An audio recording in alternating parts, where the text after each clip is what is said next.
اب جس میں جتنا زیادہ خوف ہوگا، جس میں جتنا زیادہ اس کی رحمت کی امید ہوگی، اس کا ایمان اتنا بڑا ہوگا، اس کا ایمان اتنا بڑا ہوگا۔ سیدنا عمر بن خطاب رضی اللہ عنہ کتنے بڑے ایمان والے، کتنے زیادہ اللہ سے ڈرنے والے، کتنی زیادہ اللہ کی رحمت سے امید رکھنے والے، کہ یہ وہ آدمی ہے 22 لاکھ مربع میل کا تنہا خلیفہ، حکومت پاس، اقتدار پاس، تخت پاس اور طاقت اور قوت پاس، کہ ایک اشارے پر لاکھوں صحابہ جان قربان کرنے کو تیار۔ ہاں، یہ اقتدار کا نشہ، یہ حکومت کا نشہ، یہ سیٹ کا نشہ، یہ جھنڈے والی گاڑی کا نشہ، یہ ہٹو بچو شور کا نشہ اور یسر کا نشہ، یہ ایسا ہے جو بڑے بڑوں کو مدہوش کر دیتا ہے، بڑوں بڑوں کو گرا دیتا ہے، بڑوں بڑوں کو تکبر میں جو ہے پہنچا دیتا ہے۔ ہاں، اس دھرتی نے، اس زمین نے، اس بڑے آسمان نے ایسے لوگ دیکھے ہیں، ایسی ذاتیں دیکھی ہیں، ایسی شخصیات کو دیکھا ہے جنہوں نے اقتدار میں رہ کر، حکومت میں رہ کر، قوت اور شان و شوکت میں رہ کر اس اللہ کو راضی کر کے دکھایا اور جنت اپنے نام لگوائی، جنت کی کمائی کی، اللہ اس کے رسول کو راضی کر کے گئے کہ مخلوق بھی اس کے جو ہے اس کی جدائی پر رو رہی، آسمان بھی اس کی جدائی پہ رو رہا، مخلوقات بھی اس کی جدائی پر رو رہے، چرند اور پرند اور درند، حیوانات، نباتات، جمادات اس کی جدائی پہ آنسو بہا رہے ہیں۔ ایسی ذاتیں گزری ہیں، ان ذاتوں میں ایک ذات سیدنا عمر بن خطاب رضی اللہ عنہ کی ہے کہ اس زمین نے، اس دھرتی نے ایسا شخص نہ دیکھا کہ 22 لاکھ مربع میل پر حکومت کرنے والا شخص مسجد میں جھاڑو دے رہا ہے،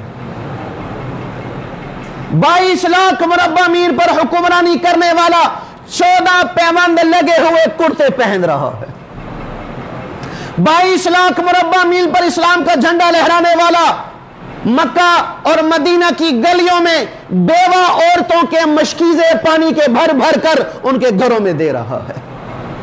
ایسا شخص دھرتی نہ دیکھے گی کہ جس نے حکمرانی کر کر اور روم اور ایران جیسی بڑی ریاستوں کو توڑنے والا اور ان کے پرخچے اڑانے والا، 22 لاکھ مربع میل پر اسلام پہنچانے والا، بڑے بڑے کفر کو توڑنے والا اور اسلام کا نظام نہ قائم کرنے والا، اور خود ایک کیکر کے درخت کے نیچے سو رہا ہو، نہ پہرا، نہ فوج، نہ اسلحہ، نہ طاقت، نہ کوئی دائیں نہ کوئی بائیں، کوئی بھی نہیں۔